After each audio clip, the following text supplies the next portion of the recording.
desse projeto do governo. O Kuduro acaba por ser o cabo-chefe. Por quê? Porque é o estilo que abrange a todos, que todos dançam, que todos se identificam. Só que as pessoas esqueceram que o Kuduro é simplesmente um elemento da nossa cultura, não é a nossa vida. Portanto, nós temos que separar a nossa vida da dança. Nós temos que separar, não é? O nosso progresso social da dança. Está a funcionar. Vamos para mais uma entrevista do Banhaja com a ativista Simbi e a Nicóssi. Inscreva-se no canal, pois muitos dos que assistem não estão inscritos. Ajude-nos a crescer para mais novidades. Pronto, de uma empresa, vamos ao vídeo, então. Uma situação. Olha, essas folhas, honestamente falando, representam um pacote, porque a nível daquilo que é a organização do Estado, a organização pronto, de uma empresa, num organigrama, uma situação leva a outra. Portanto, não me coloca aqui uma questão com vários ângulos de interpretação, mas a questão não é só o preço, é as políticas para regular o preço. Ok? Nós não temos isso, nós temos um mercado altamente inflacionado, temos o Kwanza hoje vulgarizado, para não dizer vigarizado. E, no entanto, nós precisamos de um grupo de indivíduos, nós precisamos de governo que conseguem olhar para essas situações de forma clínica, não de forma populista ou até de formas aparecer aqui com uma outra ilação de resolução em função daquilo que é a vésperas eleitoral. E aí é que está mal. Portanto, o poder de compra em Angola não existe, porque o poder de compra em Angola é corrupto ou até inflacionado. O indivíduo que tem um salário mínimo em Angola não tem poder de compra nem para a cesta básica. É aí que começa o problema. Portanto, há necessidade de se criar aqui políticas de incentivar o empreendedorismo, de incentivar que as pessoas participem mais. Há aqui uma situação também que tem que ver muito com a nossa moeda, que a nossa moeda não ajuda, porque tem que se conversar. Então, quem está no poder sabe disso, se dedica a ser corrupto e não se dedica a resolver esses problemas, que, na verdade, o senso de competência para quem governa o país é lidar com esse tipo de situações. Portanto, quem compra em Angola, compra na inflação, compra na corrupção e compra na desorganização. Só por isso é que o poder de compra em Angola não é uniforme, porque o salário mínimo não justifica. O salário mínimo não justifica, os preços no mercado não justificam, não há fiscalização, não há nada disso. Não há um contingente, não é, de ações que nos levam a ter a possibilidade de produzir, não é, promover o nosso próprio poder de compra e colaborar com o país a nível disso, isso e aquilo. Não há nada disso. Só para teres uma ideia, o nosso salário mínimo é o quê? O nosso salário mínimo é menos de 100 mil kwanzas. Portanto, nós queremos falar de poder de compra num país onde o salário mínimo é 100 mil kwanzas e o quilo de arroz é 4 mil ou 2.700. Portanto, num país onde você ganha um salário mínimo e não tem possibilidade de comprar 25 quilos de arroz, esse país está muito distante dessa discussão que se chama poder de compra ou até capacidade de aquisição de bens e serviços. Nós não temos isso. E começa lá de cima. Não é que o angolano não tem educação financeira, não tem dinheiro. Vamos começar a falar claro. Isso não é uma questão de educação financeira, não é uma questão de gestão. É uma questão de escassez. Portanto, a questão não é educação financeira. E nós temos que entender o seguinte. Existem narrativas que se criam, que é para poder, não é, driblar um momento, uma equação ou até uma substância. Portanto, substancialmente, nós estamos a viver aqui um problema em Angola grave, ok? Que é o problema da falta de oportunidades, é o problema da falta de emprego. E quem tem emprego ganha mal. E quem ganha mal não tem condições de trabalho onde ganha mal. Gente aqui anda em cárcere privado ali do chinês. É uma série de situações. Não é educação financeira, é organização. É dar oportunidade às pessoas para que elas possam testar, para que elas possam apresentar, não é, enquanto avaliação de desempenho. Elas não têm Será isso. que podemos falar a questão de organização? Estás a falar das famílias ou a organização do próprio sistema? Organização do próprio sistema sociopolítico e governativo do país. Nós temos que Agora, criar... o discurso do sistema, um tempo falava-se muito das incompetências. Este sistema tem quadros incompetentes, ou o sistema em si, ou o regime é incompetente. Não, Esse discurso está ultrapassado ou ainda se pode bater forte? Não, o sistema tem quadros competentes. Vamos falar aqui uma coisa clara. Okay. O regime, o sistema, o NITA, o MPLA e o whatever, tem quadros competentes. Não vou cá falar de 100% a nível da avaliação de desempenho, que está tudo bem, mas temos aí um outro cérebro. O que acontece é o quê? Não há vontade. E o compromisso que essas organizações têm com os seus objetivos pessoais e organizacionais não se transcendem aos objetivos populares, o objetivo da nação, do Estado. É aí que está o problema. Que eu acho que quem sabe comprar um carro sabe que precisa de uma estrada para aquele carro. Estás a perceber? Eu acho que quem sabe comprar um perfume sabe que precisa ter menos poeira para o perfume durar. E estou aqui a dar exemplos simples e básicos. para percebermos a maré de problema que a gente está. Então, isso não é só uma questão de incompetência, não é uma questão de incompetência, é uma questão de corrupção mesmo. Não é uma questão de falta de capacidade, é uma questão de escolha. Eles escolheram isso assim, dividir para melhor reinar, desorganizar a maioria para nos organizarmos em minoria. Portanto, isso é bandidagem, isso não é falta de competência. Isso é se furtar a competência que foi chamado e utilizar essa inteligência para dar competência a situações que até que representam um crime. É diferente. Eu dizer que no MPLA não existem indivíduos que têm cérebro ou inteligência, eu não posso dizer isso, eu estaria a trair a minha própria inteligência. Agora, eu tenho certeza que no MPLA, quem lidera não tem vontade e aquele que aspira a mudar tem medo de quem não tem vontade. A verdade é essa. Nós não temos isso. Muitos países da Europa e alguns países da África já têm isso. No entanto, você obriga um jovem a estudar, a se formar, e você não prepara o mercado de trabalho para esse jovem. Você obriga um jovem a ser menos frustrado, mas você não prepara uma habitação para esse jovem. Ou seja, você, no percurso de formação dessas pessoas, você andou a produzir frustrados, traumatizados, indignados. Portanto, o Estado tem que criar políticas para que as pessoas possam, dentro daquilo que é o segmento de desenvolvimento interpessoal ou até social, as pessoas se enquadrarem e se encontrarem ali. Não existe isso. O jovem angolano, não é, que estuda, cresce, faz alguma coisa. A juventude angolana perceber que isso não é política, isso é pátria, isso é revolução, isso é mudança de mentalidade, isso é conscientização, mudança de forma de ser e estar, não é? Com vista a lograrmos um só objetivo, quando se compreender isso. Quando vimos para aqui falar política que não temos, discutir direitos que não temos direitos, e quando vimos aqui falar de uma economia que a nossa nem sequer é economia, quando vimos aqui falar de instituições que se rendem ao pataco de um grupo, a juventude angolana está distraída, está atrasada. A juventude angolana tem que entender que num período como esse, tal como fizeram os Thomas Sankara, Steve Biko e outros, nós temos que nos unir em clandestinidade. Nós temos que unir fileiras no sentido de chamar a quem governa ao discernimento. E esse discernimento não pode ser um discernimento esporádico, tem que ser um discernimento que culmina com o exercício do raciocínio. Tá vendo? Para que possamos... Então, o jovem angolano tem que sair das redes sociais, tem que parar de dançar Kuduro. Kuduro é cultura, Kuduro é bom, é nosso, temos que valorizar, mas não pode ser a nossa forma de estar e ser. Esta é a parte que muitos não estão a entender quando tu dizes, és um daqueles que diz isto, não é a nossa forma de estar e de ser. Há muitos jovens que ouvem isto, mas não estão a entender. Podes esmiuçar um pouco isso? Não é a nossa forma de estar e de ser. Exatamente. Pronto, a ditadura em Angola, o sistema usa a distração. Usa a distração, usa as festas, usa as maratonas, usa artistas, usa aí muitos movimentos culturais e movimentos de massa com vista a ludibriar a juventude. E o Kuduro acaba por ser o carro-chefe, não é? Desse projeto do governo. O Kuduro acaba por ser o carro-chefe. Por quê? Porque é o estilo que abrange a todos, que todos dançam, que todos se identificam. Só que as pessoas esqueceram que o Kuduro é simplesmente um elemento da nossa cultura, não é a nossa vida. Portanto, nós temos que separar a nossa vida da dança. Nós temos que separar, não é? O nosso progresso social da dança. O MPLA usa muito o Kuduro como um elo de distração popular, por causa da força que tem. Já usou, lá no Brasil também usava-se muito funk, mas o povo acordou.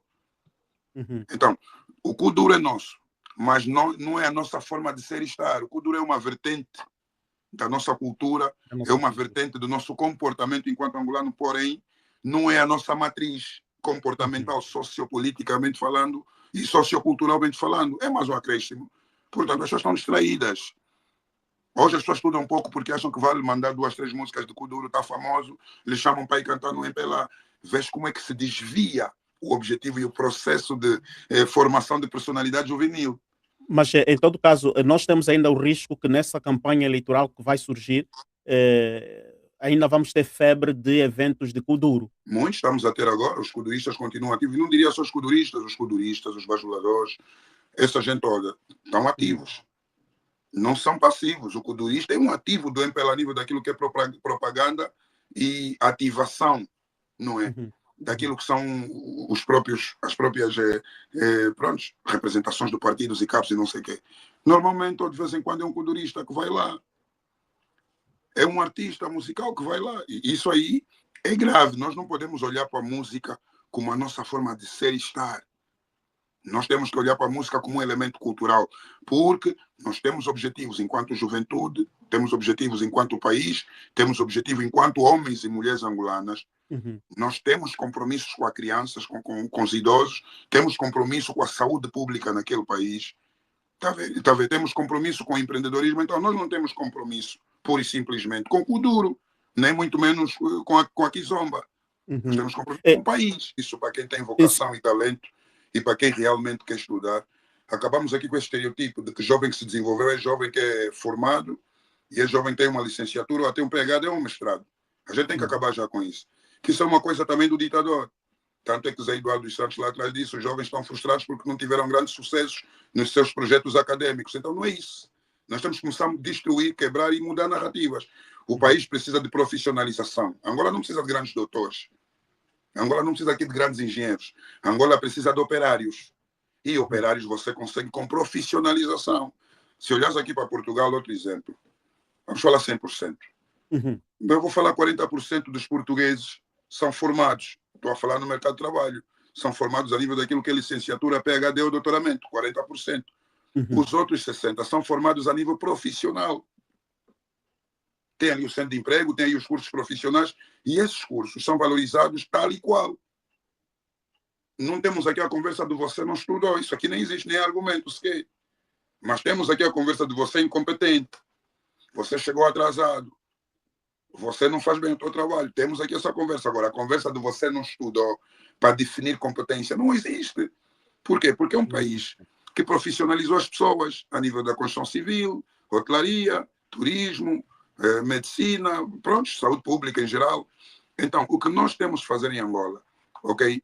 Aquele INAP que existia aí, ou havia lá também no Kazenga, lá o INEFOP ou qualquer coisa assim. Temos que profissionalizar a juventude, porque o ser humano nasce com skills. O ser humano nasce com talentos. Nem todo ser humano nasceu para ler 50 mil livros. Mas existem seres humanos que nasceram, não é? Com a capacidade de ajudar um prédio a ser erguido. Então, nós temos que profissionalizar essas pessoas. Quando acabamos aqui com a narrativa dos intelectuais de balela e de porcaria que temos em Angola, e olhamos para o angolano como um ente de desenvolvimento, como um ente de transcendência, não é? A nível daquilo que é a obtenção de objetivos, está certo. Então, é profissionalizar. É abrir escolas profissionais.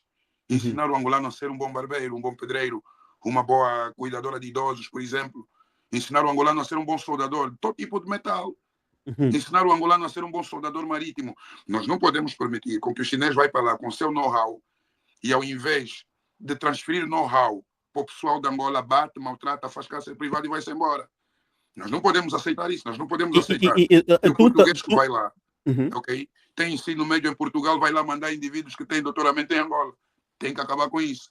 Por que isso acontece? Vou te explicar por quê. Pese embora Portugal é o que é, não é? Diante da interação com Angola, mas temos aqui um elemento que se chama competência e profissionalização. O indivíduo que só tem o ensino médio aqui, que fez cursos profissionais, é o indivíduo que entende melhor da matéria que o indivíduo que fez em Angola a faculdade, porque se testou pouco. É débil. O ensino em Angola, a organização para aquilo é débil. Portanto, o gajo que sai daqui de Portugal, treinado aqui como encarregado de obras, chega lá, dá show no arquiteto, e o arquiteto se sente inferior, olha papel branca, e tem mais um chefe, que nem lhe indicaram como chefe. Portanto, temos que profissionalizar a juventude em Angola para que elas possam ser audazes e para que elas possam promover o próprio emprego. A promoção do próprio emprego é fruto da profissionalização do indivíduo. Quando o indivíduo tem uma profissão na mão, o indivíduo consegue se auto-organizar e ir atrás. Então, eu costumo ser um bocadinho radical relativamente a essa questão do talento angolano ser banalizado e ignorado. Só por isso é que eu digo que o MPLA não é um elemento que precisa de democracia para sair. O MPLA precisa de revolução, precisa de rebelião, precisa de insatisfação na sua mais pura vertente para que eles saiam do poder e Angola tenha governantes que conseguem olhar com cuidado. Não é que se impõe para situações como essa que acabou aqui de frisar. Tu vês um miúdo nigeriano que fez isso, aquilo, com muita criatividade, no dia seguinte está fora das redes sociais, porque já beneficiou de uma bolsa, está numa academia de sei lá o quê, a aprender sei lá o quê junto daquilo que é os seus skills. Mano, então se nós estamos num país onde o governo prefere ter crianças na rua para depois aparecer como um bom samaritano que deu só para sexta-feira, Como é que fica isso? Nós estamos num país onde a gente não conhece o melhor aluno de Química. Nós não conhecemos o melhor aluno angolano de álgebra linear. Não conhecemos. Nós não conhecemos a maior nota em relações internacionais. Nós não sabemos quem são os bioquímicos do país. Quem são aqueles indivíduos que estavam preparados para controlar o país a nível de endemias, pandemias e para ir além. Somos um país a todos os níveis vulneráveis. Mas nós temos o carro do último modelo americano no país. Quer dizer, nós somos um país, hoje Angola tornou-se como um país consumidor e mais nada. Matam a nossa criatividade. Angola apresenta-se como um país mercantilista, capitalista, mas que não promove o futuro, que nem sequer se importa com as próximas gerações. Quando eu falei da profissionalização e quando eu falei do desempenho, eu estava falando de alguma coisa para ir além. Eu não posso ignorar o melhor aluno de matemática do meu país. Quer dizer que alguma coisa a nível daquilo que é situação de Estado, quer dizer que o Ministério da própria Educação, quer dizer que... Como é que o Presidente da República não conhece o melhor aluno de matemática que temos no país? Como é que o Presidente da República, por exemplo, não conhece o melhor indivíduo a fazer caricaturas? Banda desenhada, ele não sabe quem é. Como é que o Presidente fala com culturistas e não fala com a menina que ganhou, que fez a melhor nota ali no ITEL, Instituto Nacional de Telecomunicações? Como é que nós, em Angola, somos um país rico em minerais? Nós não temos indivíduos formados em mineralogia, ou seja, nem sequer temos uma escola de mineralogia. Como é que o maior recurso do país não tem experts? Mas nós não temos ali a escola de petróleos no Sumbe? Meu irmão, você vive do petróleo, você vai criar uma escola de petróleo no Sumbe, numa extensão territorial de mais de 1 milhão de quilômetros quadrados e com uma densidade populacional de mais de 34 milhões de habitantes. Ou seja, você me cria uma escola no Sumbe, com os déficits que tem, e você quer me dar a entender que aquela escola vai responder à demanda. Os minerais, como a atração, a coqueluche do país. Você tem que ter quem esteja preparado a 100% para explorar esses minerais, dar acabamento a esses minerais, ter a noção de como é que se vende de forma justa e de forma também a angariar lucros para o próprio país a estes minerais. Nós devemos ter gente que entende qual é o nível de extinção até o nível, ou o quanto de quantidade que temos desses minerais no nosso solo. Tem que ser feita essa análise. O que é que você faz? Você manda aviões chineses de vez em quando, explora ali as melhores pedras, ficam com o João Lourenço e seus amigos, apresentam aí 2, 3 na Indiama para dar a entender que a gente explora alguma coisa, mas, no entanto, ainda temos um angolano a ganhar 30 mil. Não está certo. Alguma loucura aí do maluco está a dar maluquice. Não, eu não diria a justiça, porque nós não temos justiça. Ok? E democracia, assim, de forma a trazer aquela tal falsa percepção, a democracia também dá a entender justiça, porque a democracia é o tal espaço onde eu tenho que respeitar o espaço do Álvaro e a opinião, onde eu não posso ir contra a sexualidade do Álvaro, sendo sua escolha. Logo estamos a falar de justiça. Portanto, a democracia a justiça não pode atrofiar a democracia. O que acontece é o quê? É que nós nem devíamos ser democráticos. Não. Eu depois comecei a entender um bocadinho de política e olhar para essas coisas com mais profundidade. Eu acho que não. Eu acho que nós podíamos até ser socialistas ou comunistas, desde que se aplicasse como deve ser. Porque o comunismo não é mau. O comunismo não é mau. Sim, minha coisa, não é que queres te tornar comunista? Não. Porque até dizem que quem tem a boina vermelha do Hugo Chávez é comunista. Olha assim, se levamos em consideração, não é, a parte positiva do comunismo, não esse comunismo que estragou o MPLA, que estragou aqui o português e os outros, mesmo na própria Venezuela, não é? O Maduro atrofiou o comunismo. O próprio Fidel Castro, de certa forma, também desvalorizou um bocadinho o comunismo. Eu acho que o comunismo é uma filosofia até sólida quando é aplicada a 100%, quando é aplicada com coerência e compromisso. Porque o comunismo é o facto de eu entender que o que a mim me pertence ao Álvaro também, sendo que o país é todos. Está certo? Agora, quando a gente vai para essa democracia é uma faca de 2 gumes. Está a ver?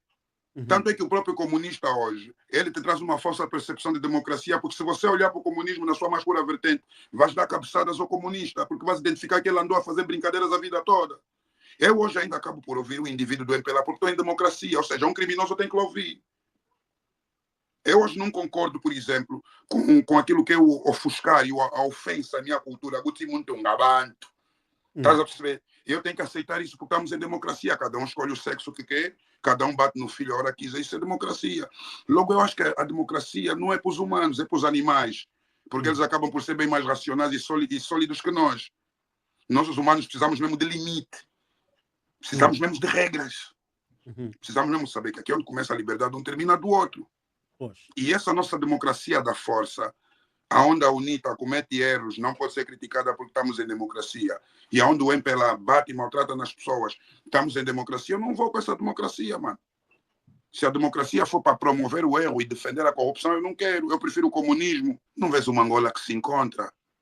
Hoje estamos muito mais talhados a interagir com o estrangeiro do que entre nós. Somos mais solidários até com pessoas de fora do que entre nós. Entre nós nos falamos mal. Fomos educados dessa maneira. O maior criminoso em Angola é o estrangeiro ou o angolano? O maior criminoso de Angola é o angolano que governa porque ele permite o estrangeiro fazer o que faz. E ele educa o angolano a não se autodefender. Tanto é que se você tem um problema com os expatriados em Angola e parar uma esquadra, o teu irmão preto, polícia, já está te dando na cabeça. Nem sequer ouviu a outra parte, nem ouviu a tua parte. Movidos por partidos na oposição, fazem algumas coisas que não deviam fazer, mas eu concordo, a juventude tem que ter uma palavra a dizer. Isso para mim começou a fazer, deixou de fazer sentido a partir do momento que o João Lourenço fala isso. Por quê? Porque eu estudo muito a postura de João Lourenço. O João Lourenço é um indivíduo que também sabe tirar vantagem do antagonismo. Sabe? Tanto é que naquela entrevista, ele estava com uma pergunta até de certa forma hostil ou antagônica, e ele tirou vantagem daquilo, saiu-se muito bem. Olha, não, os jovens saem. Quem que disse que não? E devem sair. Só não achamos correto saírem por influência de partidos na oposição e estarem a fazer arruaças. Agora, um país que se propõe democrático, a juventude tem uma palavra a dizer. Nós, com a nossa confusão, acabamos por dar palco ao João Lourenço de se representar como um grande estadista diante de uma entrevista. Essas manifestações não me aquecem nem me arrefecem. Até são bem-vindas, desde que não tenham a influência dos partidos na oposição a frustrar jovens a partir de coisas e não sei o quê. Logo, nós até nesse período trabalhamos para uma cena do João Lourenço, que ele queria dar a entender ao mundo. Na vez do outro não se fazia, era todo mundo sentido. Na minha vez podem. Só por isso é que hoje reclamamos mais do que reclamávamos lá atrás, mas tem menos impacto. Por quê? Porque o João Lourenço é menos bruto que o outro, de certa forma, e soube utilizar bem a postura da juventude. Conseguiu utilizar isso a seu favor. Enquanto um disse que, olha, a juventude faz isso porque não teve grande sucesso nos seus projetos acadêmicos, o outro disse que sim, podem fazer, só que exageram, partem, destroem alguma coisa que já estava feita, isso aí não está certo. E a lei tem que funcionar para indivíduos assim. Agora, a juventude tem sim o seu direito de sair às ruas, reivindicar a greve, é constitucional, está ali. João Lourenço. Então, o João Lourenço até parece um gajo inconsciente, mas não é de todo. Porque ele, numa questão antagônica, conseguiu tirar pontos para ele. O que é que o mundo quer hoje? Democráticos. Porque hoje o mundo vem da tal conversa da democracia. Quem é João Lourenço? É um presidente que tem os problemas que tem, não mata ninguém, supostamente. A juventude até sai, ou seja, não é ditador.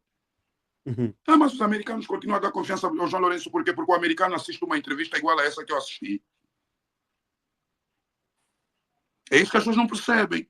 Nós temos que perceber que em política não existem almoços grátis. E as ações aqui representam um efeito bola de neve. Uma ação vai nos levar para a outra. Ok? Sair para as ruas não é o mal de todo, mas sendo que hoje o MPLA já desvalorizou isso e já romantizou isso, nós temos que parar de sair para as ruas nesse elemento. Nós temos que parar a fasquia. Eu costumo dizer, levantar a fasquia. Levantar a fasquia. Juvenil, eu costumo dizer que agora temos que entrar na base de clandestinidade contra o próprio MPLA. Porque o MPLA teve que ser clandestino contra a ditadura do colonialista. Poxa. Então, se o MPLA acabou por ser hoje o colono preto, nós também temos que ser. Olha, em tudo isso que a gente reclama, reivindica, as autarquias, eu acho que as autarquias é o único elemento de unanimidade. Quando a gente fala das autarquias, eu acho que quero da UNITA, quero do MPLA, quero aquele cidadão leigo. Quando viemos aqui falar das autarquias, eu acho que estamos todos a falar Angola. Porque temos que mudar isso. Não pode ser o poder centralizado pelo mesmo grupo. Tem que haver aqui um rodízio governamental e tem que haver aqui um rodízio na liderança do país. As competências têm que ser bem distribuídas. E nada melhor que colocar o indivíduo daquela terra, que conhece aquele espaço, que fala aquela língua, que entende dos déficits, hábitos, usos e costumes daquele espaço, para se candidatar e organizar ali o espaço. Que é assim que acontece nas outras nações. Tanto, se nós aqui em Portugal temos as freguesias, Por que nós não podemos ter estas autarquias? Por que não podemos ter em Angola? E mais, o MPLA não quer as autarquias porque ali o MPLA estaria a convidar o Álvaro Mendes a ser alguém naquele país. Estaria a convidar o Álvaro Mendes e o MPLA estaria a desafiar a competência do Álvaro Mendes. E tem medo, porque o Álvaro Mendes é competente. Então esse gajo vai vir aqui com a competência dele, vai mostrar ao povo que é possível e o povo vai descobrir que sempre foi possível e nós não quisemos fazer. Então nada de autarquias nesse país. Tanto é que a UNITA, quando querem ser bons samaritanos, falam das autarquias. Por quê que eles falam das autarquias? Porque eles sabem que é uniforme, é uma opinião uniforme. Até o angolano mais leigo compreende que as autarquias seriam um elo de unir o país, de organizar as circunscrições, não é? E depois conseguimos congregar essas competências e temos aquele Fórum Nacional dos Autárquicas, por exemplo, onde eles se encontram e trocam ideias. Opa, eu ali no Lubango fiz isso, como é que está Luanda? Epá, essa questão ali em Luanda ainda está difícil. Epá, como utilizamos essa técnica no Lubango, utilizem essa ali também, somos o país. Então, as autarquias acabam por ser uma faca a dois gumes para o MPLA. O MPLA tem medo dos crimes que andou a cometer nesse período, são 50 anos. É muita gente aí para a cadeia, se de repente começam a aparecer aí pessoas que não fazem parte do circuito ou não fazem parte da quadrilha. Na verdade, outra coisa que o MPLA tem medo é isso, o próprio João Lourenço. Eu acho que o João Lourenço é inteligente demais para querer cumprir o terceiro mandato. O João Lourenço não quer governar Angola no terceiro mandato porque quer ser presidente. O João Lourenço está a pôr dinheiro, tem reputação, ou seja, o João Lourenço é o que é. Mas o João Lourenço tem medo de lá acontecer o que ele fez. João Lourenço quer saber de Angola. Tu dizes que João Lourenço tem reputação. Para ti, segundo tu, o João Lourenço tem reputação boa? A nível daquilo que é a política externa, eu diria que sim. Por quê? Porque ele vem de um papel do bom estadista. O João Lourenço está arrebentado dentro do país. O João Lourenço não tem credibilidade, não tem nada dentro de Angola. Não tem nada para mim e para o Álvaro Mendes. Mas para aquele português que lê notícias de Angola esporadicamente, ele acha que Angola agora tem um bom presidente, que andou lá, o dos Santos e as filhas arrebentaram todo o país. Portanto, a nível da política externa, o João Lourenço não é o mal de todo. Tanto é que ele vem para a Europa dizer que, olha, mas então, se ele tem boa reputação externa, se ele tem boa reputação externa, o porquê que ele vai correr o risco de estragar essa reputação querendo o terceiro mandato? Porque ele andou a vender. Ele vai correr o risco de estragar essa reputação. O terceiro mandato não é possível. Tanto que ele tem boa reputação externa, que a abordagem dele era essa. Ele queria rimar com aquilo que se fala cá fora. Democrata, bom estadista, um indivíduo tal. E esse era o argumento, era a abordagem. Mas o Álvaro Mendes não quer estar estático nos acontecimentos. Vai compreender que de um período dessa parte o João Lourenço virou vilão dentro do partido. Ele era aplaudido. Sim, estás a me levar para falarmos das competições que estamos a assistir. O João Lourenço virou vilão dentro do partido, ok? Se o João Lourenço tivesse aquele respaldo que teve no primeiro mandato, onde toda a gente do MPLA estava em torno do seu líder, à volta do líder, o João Lourenço não teria essa necessidade. Hoje o João Lourenço tem a necessidade de se proteger. Ele não quer ser presidente de Angola, ele não quer estar ali muitos anos, mas ele precisa ter certeza que está protegido. Por isso é que nessa questão do terceiro mandato, na primeira equação está ele, já ouvimos que podia estar a esposa, e de vez em quando a gente ouve que vai estar lá um indivíduo da confiança dele. Opa, essa é uma pergunta muito complexa para mim. Primeiro porque não sou militante do MPLA. Depois porque não me interessa o MPLA. Não me interessa saber o que o MPLA faz ou deixa de fazer. A única coisa que me interessa do MPLA é que eles saiam do poder e deem a oportunidade de outros angolanos também governarem o país e a gente poder analisar a competência dessas pessoas, ok? Mas, se eu olhar para o Higino Carneiro como indivíduo, não como político, eu acho que o Higino Carneiro não é um mau indivíduo. Investiu no desporto, tem muitos empreendimentos dentro do país e olha que é do grupo dos que andaram a roubar. Dos poucos hotéis bons que o país tem, ele criou lá com dinheiro do povo, mas fez lá. O desporto lá no Sumbe não existia, ele foi lá com o recreativo do Libolo, deu oportunidade a muitas pessoas. Então, nós temos que julgar as pessoas não só por aquilo que elas fazem de errado ou pelo grupo que elas pertencem, mas também temos que olhar aqui para o indivíduo com uma certa estima quando se trata de fazer. E muita gente ali no Kwanza Sul vê aquele senhor como um rei. Então, eu não posso pegar nesses angolanos e simplesmente banalizar esses angolanos que olham para o Higino Carneiro como um rei, como um indivíduo que veio para aqui, ajudou aqui, fez aqui, incentivou aqui, deixou de fazer aqui no Libolo, ok? Como político não me interessa, não tenho opinião. Nem me interessa essa gente do MPLA. Enquanto políticos, para mim, são os mais incompetentes que existem. Agora, como indivíduo, eu acho que Higino Carneiro até já é um bocadinho diferente dos outros. Porque eu vi Higino Carneiro em atos de massa. Eu vi Gino Candeira resolver o problema de muitos atletas no país. Eu vi indivíduos a querem deixar de jogar ali porque o Libolo está a dar mais condições. Olhando para essa parte da humanidade, provavelmente merece aí um benefício da dúvida. Mas falar do MPLA taxativamente, ou estar aqui a fazer uma análise daquilo que é a performance política dos políticos integrantes do MPLA, para mim é um insulto. Porque o MPLA, para mim, representa o maior déficit que temos no país. Então, eu não quero estar aqui, não é, a incentivar o déficit ou até a perder o meu tempo a falar daqueles que representam o déficit. Que nós chegamos numa altura, não é, que a gente precisa de soluções. E essa tal democracia fictícia nos compreende a falar do déficit. Deixa a tua opinião nos comentários sobre a abordagem do ativista. Partilhe e comente. Até o próximo vídeo.